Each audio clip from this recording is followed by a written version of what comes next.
What's up, guys? I'm Morris here, bringing us a brand new episode of Washington Station, the best station for Washington Football Nation. Now, obviously, just making this video is just as sad as watching the game yesterday, because 3/4 of that game were just sad. It was painful. It was sad, disappointing, frustrating. I'm sure it made you because it made me mad. I'm sure it made all of you that watched it mad. Watching our teams go out there and stall like that, and I wasn't expecting much from Dwayne. And in the fourth quarter, we got a lot from Dwayne. Let's not begrudge what the fourth quarter was, but we can't. But with that, we can't ignore what the first 3 quarters were. 20-15 is a much prettier score than it looked like it was going to be. At the beginning of the fourth, it was 20-3. Dustin Hopkins missing that extra point really just put us on our heels for the whole game, and sad. Luckily, as a recap, the Eagles lost to the Cardinals, so they're not out of it, but they're essentially out of it. Cowboys only one game behind with that win against San Francisco, and the Giants lost to the Browns. So before I go into the game, before we go into the downhill of just sadness, let's talk about the good. So the good for next week, looking forward. This is more something for Friday's video. I'm going to go ahead and say it now. We win Sunday against Carolina. No matter the outcome of the Cowboys-Eagles game, the Cowboys and Eagles are eliminated. The Giants play the Ravens. If the Giants beat the Ravens and we beat Carolina, the division is still up for grabs. If we beat Carolina and the Ravens beat the Giants, we win the NFC East. And we'll know about that same time. But if we win, even if we win, the Giants win, it's still up for grabs. So it's not going to be easy. Carolina, they are a tough team. They are a good team. Like I'm talking more about that Friday, but we might win a division this week. So just to put some light in there before we go into what happened yesterday. So let's talk about the negatives of yesterday first. Running game really couldn't get going. We got a couple good runs here and there with Peyton Barber. J.D. McKissick would break out, but yesterday was a day of miscues. There were a bunch of just things that went wrong. Like, I can't count how many times J.D. McKissick got tripped up running through the hole. How many times Dwayne got tripped up trying to get out the pocket.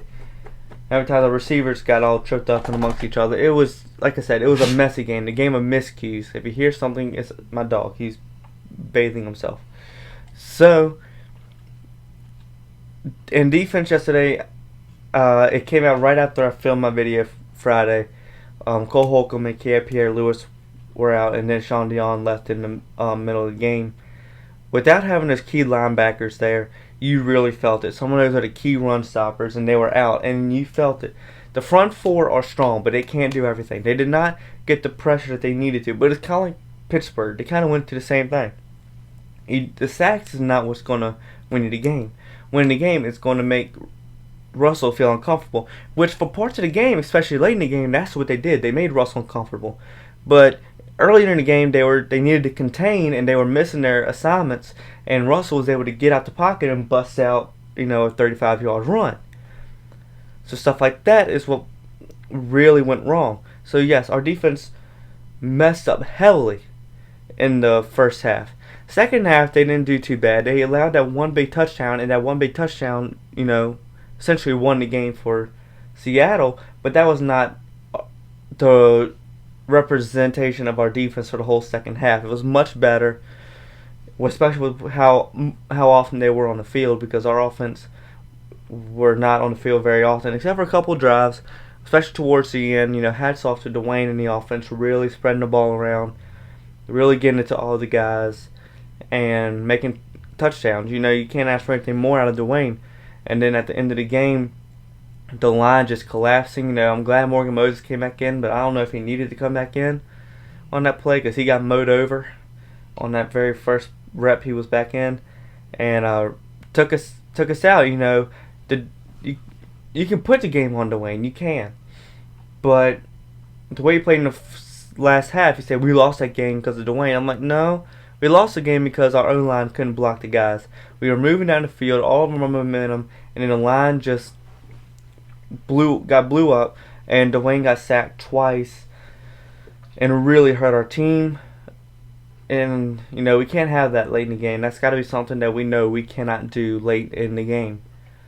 But yeah, it was painful. It was aggravating to watch. Especially the part that makes it even more heartbreaking is we got so much hope in the fourth quarter before it just to literally get crushed.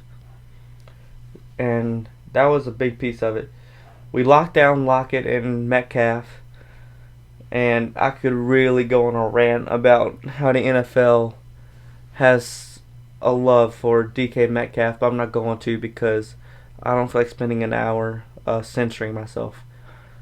So if you want to know my feelings, check out Skins Territory on Instagram. They will say what I want to say very loudly, very clearly. There and there. We shut down Lockett. Running game, they gashed us with Chris Carson. I mean, that guy's a dog. He can go in there. He can go in the holes and really just obliterate everything.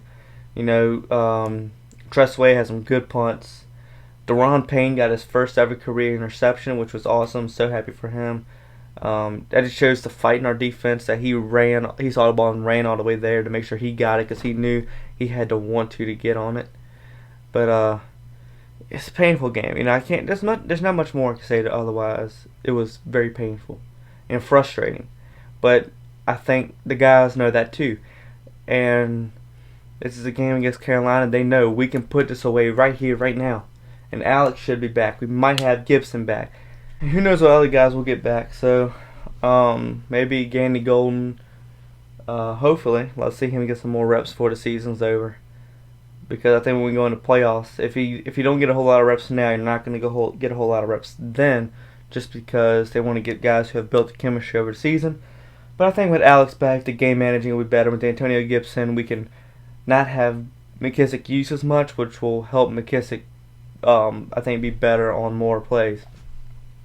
Defense, you know, we can't keep being this second half defense. We got to be a whole game. Same with the offense. You cannot be a fourth quarter offense. You got to be a whole game offense. That's the problem. We got to be a whole game team. Hey, it's better than what we used to be. We used to be a first half team, and then the second half we wouldn't try. Now we just got to take the first half team that used to exist and the second half team that exists now and merge them together and make a full game team. Because we're not there yet. And if we're going to go play January football, which it looks very likely, we need to get our crap together. Because the other teams that are going in there, they're full game teams. They are. And I believe we can beat those teams. But we're not going to win if we don't learn how to play a full game at our highest level. I'm glad we can make halftime adjustments. Halftime adjustments ain't going to do crap if we're down 30 at halftime versus, you know, like a number 2 seed. Like against New Orleans or Green Bay or something. You're down 30. You're not coming back from that. That's my piece. It's really got to work on our assignments. Got to work on making faster adjustments. Next man up mentality. It looked sluggish yesterday. I don't know what that was all about. I know it was a kind of a weird week with the snow and practicing and stuff, but that's no excuse for the sluggishness that looked yesterday. I was screaming at the TV most of the time, especially second half of the third quarter into the fourth. I'm like, why are we not hurrying up? I get Dwayne has the card on this thing and is reading the plays, but we got to move faster. We got to go faster. Because the reason we were in crunch time late in the game is because we didn't go fast. If we had gone faster, that might have given our offense more breathing room to go out and finish the game. So we got to get off sluggishness, play a full game, and then we can compete in January football. That's my piece. Hope you have a great day. Make sure to stay safe. Thank you so much for watching today's video. Make sure to subscribe if you haven't already. Make sure to like this video if you enjoyed. Make sure to hit that bell button so you are notified every single time I upload a brand new episode to my channel. Make sure to check out all the links below. Make sure to check out my Patreon. Every little bit helps. Check out the Will Morris merch store. Check out the music links. I haven't released any new music since August, and I'm working on some. I just want to make it perfect for when it comes out. Expect it in the first quarter of 2021. I would say. So yeah. So I hope you have a great day. Stay safe. I'm Will Morris, and I'm out. Peace.